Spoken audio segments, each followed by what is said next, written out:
So good morning guys. तो चलिए start करते हैं आज के यानी कि 11 अक्टूबर के इंपॉर्टेंट करंट अफेयर्स को। देखिए पहला प्रश्न क्या है। अभी हाल ही में FIH यानी कि international hockey federation stars awards में किसे प्लेयर ऑफ द ईयर चुना गया है? तो आंसर होगा हरमनप्रीत सिंह और गुरजीत कौर को।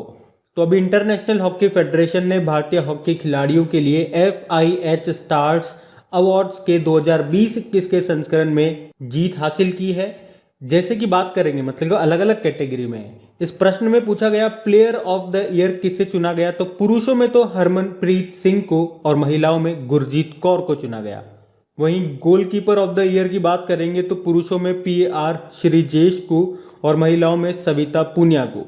Rising star of the year की बात करेंगे तो पुरुषों में विवेक सागर प्रसाद को और महिलाओं में शर्मिला देवी को। कोच ऑफ द ईयर की बात करेंगे तो पुरुषों में ग्राहम रीड को और महिलाओं में जॉर्ज मारिन को। अच्छा, इंटरनेशनल हॉकी फेडरेशन का हेडक्वार्टर कहां पर है ये भी याद रखो, लॉज़ेन स्विट्जरलैंड में है। और 2023 में जो हॉकी वर्ल्ड कप होंगे कहां पे होंगे? भारत में होंगे, उड़ीसा में। और भारत का सबसे बड़ा हॉकी स्टेडियम ये उड़ीसा में ही बन रहा है, उड़ीसा के राउरकेला में, जिसका नाम बिरसा मुंडा के नाम पे कर दिया गया। उसी तरह से पंजाब ने मोहाली हॉकी स्टेडियम का नाम बलबीर सिंह सीनियर के नाम पे कर दिया था, ये भी ध्यान रखना। बढ़ते आगे। फिर बताइए अभी हाल ही में किस बैंक ने अटल पेंशन योजना के तहत 2 राष्ट्रीय पुरस्कार जीते? तो आंसर होगा कर्नाटक विकास ग्रामीण बैंक।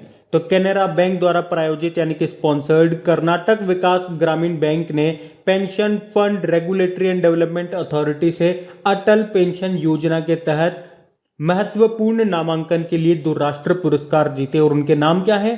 APY बिग बिलियर्स और लीडरशिप कैपिटल अवार्ड। देखो, कर्नाटक विकास ग्रामीण बैंक, इसकी स्थापना होती है 12 सितंबर 2005 को। इसका हेडक्वार्टर है धारवाड़ कर्नाटक में और इसके अध्यक्ष हैं P गोपी कृष्णा। बाकी DBS बैंक डिजिटल बैंकिंग में नवाचार यानी कि इनोवेशन के लिए डिजिटल बैंकिंग अवार्ड जीता था 2021 का। HDFC बैंक की बात करेंगे तो एशिया मनी के द्वारा HDFC बैंक को most outstanding company in India चुना गया था। और इंडियन बैंक के अभी MD CEO कौन बने थे? शांति लाल बने थे, तो ये नाम भी ध्यान रखना। बढ़ते आगे। अच्छा, फिर बताइए अभी हाल ही में किसे राष्ट्रीय फ्लोरेंस नाइटिंगेल पुरस्कार 2021 के लिए चुना गया? तो आंसर होगा भानुमति घीवला को। तो फ्लोरेंस नाइटिंगेल अवार्ड 2021 के लिए चुना गया है भानुमति घीवला को। ये गुजरात के sir Sayaji Rao general hospital की नर्स हैं, भानुमति घीवला इनका नाम है। वे कोविड-19 पॉजिटिव गर्भवती महिलाओं की डिलीवरी के साथ साथ शिशु देखभाल की प्रभारी रही हैं। और 2019 में जब अस्पताल के वार्डों में बाढ़ की वजह से पानी भर गया था, उन्होंने स्त्री रोग विभाग और बाल रोग वार्ड में अपनी ड्यूटी निभाई थी। इसीलिए उनको 2021 के राष्ट्रीय फ्लोरेंस नाइटिंगेल पुरस्कार 2021 के लिए चुना गया। SV सरस्वती का नाम भी इंपॉर्टेंट है। राष्ट्रीय फ्लोरेंस नाइटिंगेल अवार्ड 2020 के लिए इनको चुना गया था। फेरोज फेजा बिथर ये बांग्लादेश की हैं, इन्हें मिला था 2021 का चेंज मेकर अवार्ड। किसने दिया था? Bill and Melinda Gates foundation ने। उसी तरह से फुमजिले मलाम्बो एंकुका, इन्होंने जीता था ग्लोबल गोल्स अवार्ड 2021 के लिए। किसने दिया था? Bill and Melinda Gates foundation ने ही। अच्छा, इंटरनेशनल नर्स डे कब मनाया जाता है ये बताओ? जब फ्लोरेंस नाइटिंगेल का जन्म हुआ था यानी कि 12 मई के दिन हम इंटरनेशनल नर्स डे मनाते हैं। और अगर आपसे पूछूं अभी मेडिसिन का नोबेल पुरस्कार किसे मिला? डेविड जूलियस और आर्डेम पेटापुटियान को। तो ये भी ध्यान रखना, इंपॉर्टेंट नाम है। बढ़ते आगे। अच्छा बताइए अभी हाल ही में दिल्ली विश्वविद्यालय के कुलपति कौन बने हैं? तो आंसर होगा योगेश सिंह। तो प्रोफेसर योगेश सिंह ये अभी दिल्ली यूनिवर्सिटी के वाइस चांसलर बन गए हैं। कौन से नंबर के? 23वें नंबर के वाइस चांसलर बने। इन्होंने योगेश त्यागी का स्थान लिया है। बाकी कर्णम मल्लेश्वरी आप जानते हो ना, ओलंपिक में मेडल जीतने वाली ये पहली महिला वेटलिफ्टर थी। ये ब्रोंज मेडल जीता था इन्होंने सन 2000 के सिडनी ओलंपिक में। और अभी दिल्ली स्पोर्ट्स यूनिवर्सिटी की पहली वाइस चांसलर बनी है। Padma Kumar Madhavan Nair national asset reconstruction company जिसे आप बैड बैंक बोलते हो उसके ये पहले मैनेजिंग डायरेक्टर बने। और अर्नम गिरिधर भारतीय राष्ट्रीय राजमार्ग प्राधिकरण national highways authority of India के अध्यक्ष बने ये। फिर बताइए अभी किस राज्य के गुरु घासीदास राष्ट्रीय उद्यान और तमोर पिंगला वन्यजीव अभ्यारण्य के संयुक्त क्षेत्र को टाइगर रिजर्व घोषित किया गया? तो आंसर होगा छत्तीसगढ़। तो राष्ट्रीय बाघ संस्करण प्राधिकरण ने छत्तीसगढ़ सरकार के गुरु घासीदास राष्ट्रीय उद्यान और तमोर पिंगला वन्य जीव अभ्यारण्य के संयुक्त क्षेत्र को टाइगर रिजर्व घोषित करने के प्रस्ताव को मंजूरी दे दी है। अभी तक यहाँ पे छत्तीसगढ़ में 3 टाइगर रिजर्व थे, Udanti Sitanadi tiger reserve, Achanakmar tiger reserve और इंद्रावती टाइगर रिजर्व। अब चौथा बन गया ये वाला। इस तरह से ये भारत का 53वां टाइगर रिजर्व है, 53rd।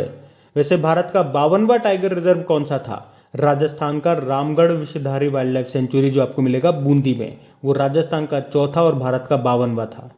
भारत में प्रोजेक्ट टाइगर कब आया था? 1973 में। और प्रोजेक्ट एलिफेंट की पूछेंगे तो 1992 में। चलो बताओ आप, तो ये टाइगर डे, बाघ दिवस कब मनाते हैं हम? 29 जुलाई को। और इस बार की थीम क्या थी? Their survival in our hands, उनका अस्तित्व हमारे हाथों में है। भारत में आपको टोटल कितने टाइगर्स मिलेंगे डेटा के अनुसार? 2967। सबसे ज़्यादा मिलेंगे मध्य प्रदेश में 526। टाइगर मैन ऑफ इंडिया किसे कहते हैं?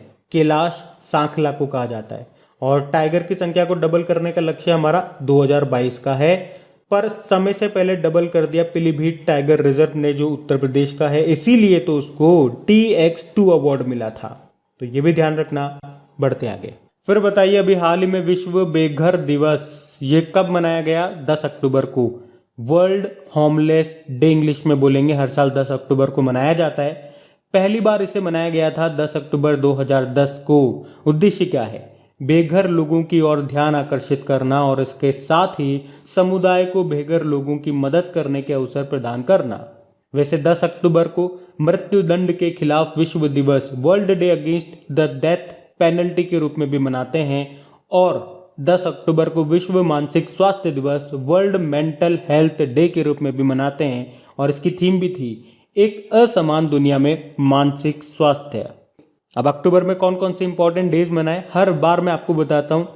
अब आपको क्या करना है, 2 मिनट के लिए वीडियो को पॉज करना है और कमेंट बॉक्स में जाकर के अक्टूबर में जो जो इंपॉर्टेंट डेज आपको याद है वो टाइप करके देखिए कि आपको कितने डेज याद है। अभी हम बढ़ते हैं आगे। बताइए, अभी हाल ही में जो हमारे उपराष्ट्रपति जी हैं M वेंकैया नायडू, उन्होंने किसे वयोश्रेष्ठ सम्मान से सम्मानित किया? तो आंसर होगा VS नटराजन को। तो अभी हाल ही में उपराष्ट्रपति M वेंकैया नायडू जी ने वरिष्ठ बाल रोग विशेषज्ञ VS नटराजन को वयोश्रेष्ठ राष्ट्रीय सम्मान से सम्मानित किया। तो हर साल 1 अक्टूबर को आप जानते हो विश्व बुजुर्ग दिवस मनाया जाता है। उसी उपलक्ष्य में केंद्रीय सामाजिक न्याय एवं अधिकारिता मंत्रालय यानी कि social justice and empowerment ministry उन लोगों को ये पुरस्कार से सम्मानित करती है जिन्होंने बुजुर्ग बिरादरी की उल्लेखनीय सेवा की है। तो इस बार ये अवार्ड मिला VS नटराजन को। बाकी अनामिका जानते हो, हिंदी साहित्य का अकादमी पुरस्कार जीता था इन्होंने टोकरी में दिगंत थेरी गाथा के लिए। और अरुंधति सुब्रमण्यम अंग्रेजी के लिए साहित्य अकादमी पुरस्कार मिला था इनको, इनके उपन्यास when God is a traveller के लिए। और भंवर सिंह सामोर राजस्थानी भाषा के लिए साहित्य अकादमी पुरस्कार मिला था इनको, इनके उपन्यास संस्कृति री सनातन डीठ के लिए। वैसे आप बताओ, साहित्य अकादमी पुरस्कार कितनी भाषाओं में दिए जाते हैं? तो याद रखना 24 भाषाओं में। बताइए, अभी हाल ही में किसे आर्यभट्ट पुरस्कार से सम्मानित किया गया? तो आंसर होगा जी सतीश रेड्डी को। जानते हो कौन है? DRDO के अध्यक्ष हमारे ये जी सतीश रेड्डी। और अभी इन्हीं को एस्ट्रोनॉटिकल सोसाइटी ऑफ इंडिया के द्वारा आर्यभट्ट पुरस्कार से सम्मानित किया गया है। उन्हें भारत में अंतरिक्ष यात्रियों के प्रचार में उनके उत्कृष्ट योगदान के लिए सम्मानित किया गया है। बाकी आनंद कुमार ये सुपर 30 के संस्थापक हैं। अभी साराभाई अध्यापक वैज्ञानिक राष्ट्रीय मानद पुरस्कार 2021 मिला था इनको। शकुंतला थिलस्टेड विश्व खाद्य पुरस्कार जीता था। और शिवाजी बनर्जी मोहन बागान रत्न, चलो इनके बारे में आप ही बताओ, शिवाजी बनर्जी को कौन सा पुरस्कार मिला था?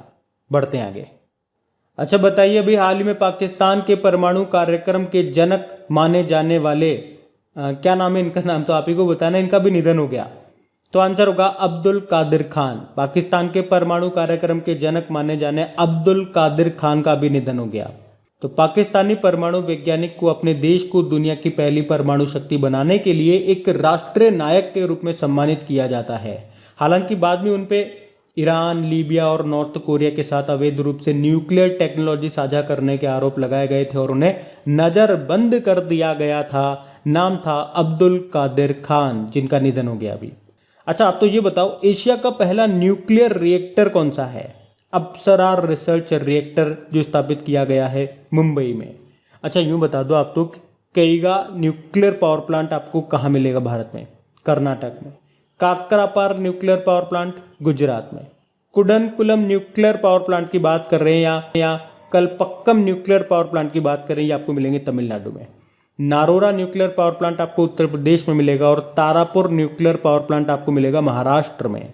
चलो यही बता दो, भारत के न्यूक्लियर साइंस का जनक किसे माना जाता है? डॉक्टर होमी जहांगीर भाभा को। बाकी नूरा अल मातूशी यूनाइटेड अरब अमीरात की पहली महिला एस्ट्रोनॉट हैं ये। डॉक्टर ताहिरा कुतुबुद्दीन, इन्हें 15वां शेख जायद बुक पुरस्कार मिला था और ये पुरस्कार जीतने वाली पहली भारतीय मूल की व्यक्ति बनी थी। इस अवार्ड को है ना अरब वर्ल्ड का नोबेल पुरस्कार भी कहा जाता है। कौन देता है? यूनाइटेड अरब अमीरात। वैसे भारत के अक्षय ऊर्जा रिन्यूएबल एनर्जी का लक्ष्य क्या है? 2022 तक है 175 गीगावाट का, जिसमें से 100 गीगावाट तो आपकी सोलर एनर्जी है, विंड एनर्जी आपकी 60 गीगावाट है, उसके अलावा बाकी दूसरी हैं सब। और 2030 का लक्ष्य क्या है? 150 गीगावाट का है, ये भी ध्यान रखना। बढ़ते आगे। अच्छा बताइए, अभी हाल ही में किसे Vayalar Rama Varma memorial literary award के लिए चुना गया? तो आंसर होगा बेन्यामिन। तो लेखक हैं ये बेन्यामिन और अभी इनको Vayalar Rama Varma memorial literary award के लिए चुना गया। इन्हें उनकी पुस्तक मंथाली रिले 20 कम्युनिस्ट वर्षांगल के लिए सम्मानित किया गया है। इससे पहले इन्हें कई पुरस्कार मिल चुके हैं, जैसे कि केरल का साहित्य अकादमी पुरस्कार, क्रॉसवर्ड बुक अवार्ड, साहित्य के लिए जेसीबी अवार्ड भी इनको मिल चुका है। क्या नाम है? बेन्यामिन।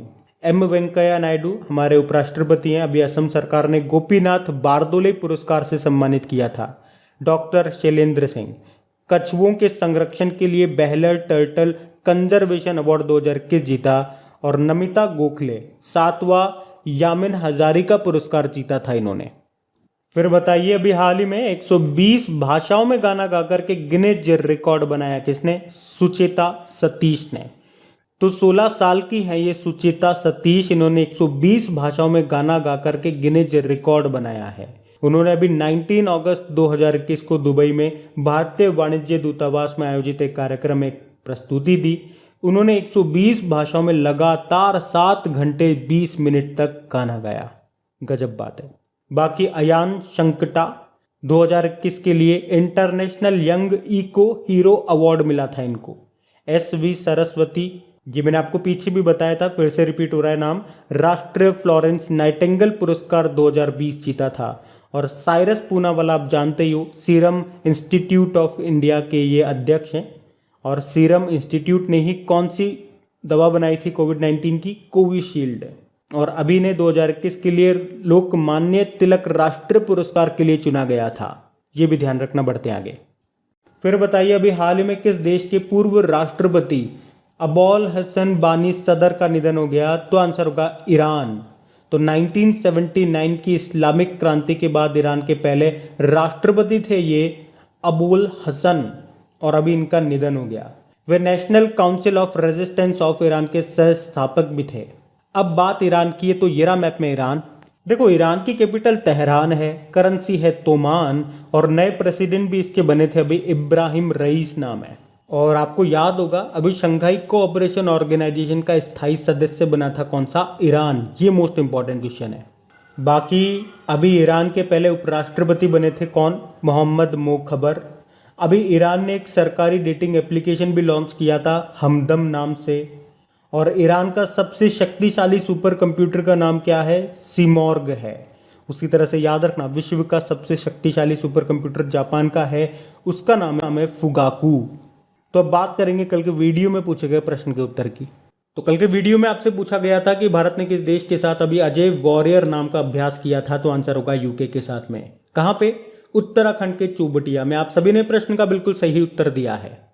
और हाँ गाइज, आपको बता दूं, अगर पता नहीं है तो आपकी क्रेक एग्जाम एप्लीकेशन में भारत में 2021 में जो भी हमने पहली बार चीज़ें पढ़ी हैं कि पहली बार ये हुआ वो हुआ, उसकी क्विज बना करके अपलोड कर दी गई है। उसके बाद हम लोगों ने कई बार पढ़े इस तरह के प्रश्न कि भारत में पहला पार्क स्थापित किया गया था, जैसे कि भारत का पहला सैंड ड्यून पार्क, भारत का पहला पॉलिनेटर पार्क। तो इससे रिलेटेड जो भी इंपॉर्टेंट क्वेश्चन है उसकी भी क्विज बना करके आपकी क्रैक एग्जाम एप्लीकेशन पे अपलोड कर दी गई है। और अब हमने नेक्स्ट क्विज ली है जीआई टैग पे, उसके 2 पार्ट अपलोड हो चुके हैं और डेली कुछ न कुछ नया अपलोड हो रहा है। तो आप क्रैक एग्जाम एप्लीकेशन को ओपन करना, वहाँ पे टॉपिक वाइज क्विज वाला फोल्डर देखना, उसके अंदर ये सारी क्विज आपको मिल जाएगी। तो वहाँ जाकर के अच्छे से प्रैक्टिस करते रहो, अपनी स्पीड बढ़ाते रहो और चीज़ों को रिवाइज करते रहो टाइम टू टाइम, क्योंकि रिविजन नहीं करोगे तो सब कुछ अधूरा है। और अगर आप में से कोई इस वीडियो को वेरी फर्स्ट टाइम देख रहे हैं तो आपको बता दूं, इन वीडियोस के साथ साथ डेली करंट अफेयर्स का आपके रिवीजन करवाने के लिए एक ऑडियो भी मैं तैयार कर रहा हूं। मुश्किल से 3 से 4 मिनट का वो ऑडियो होता है, तो वो ऑडियो आप जरूर सुना करें। उस ऑडियो का लिंक आपको नीचे डिस्क्रिप्शन में मिल जाएगा, ऑडियो रिविजन करके। जैसे ही उस लिंक पे आप क्लिक करेंगे मेरी ऑडियो प्रोफाइल खुल जाएगी, वहां पे फॉलो का बटन आएगा, उसे क्लिक करके पास में बेल आइकन को जरूर क्लिक कीजिएगा ताकि जब भी ऑडियोज अपलोड हों उनका नोटिफिकेशन आपको मिल सके। Thank you guys.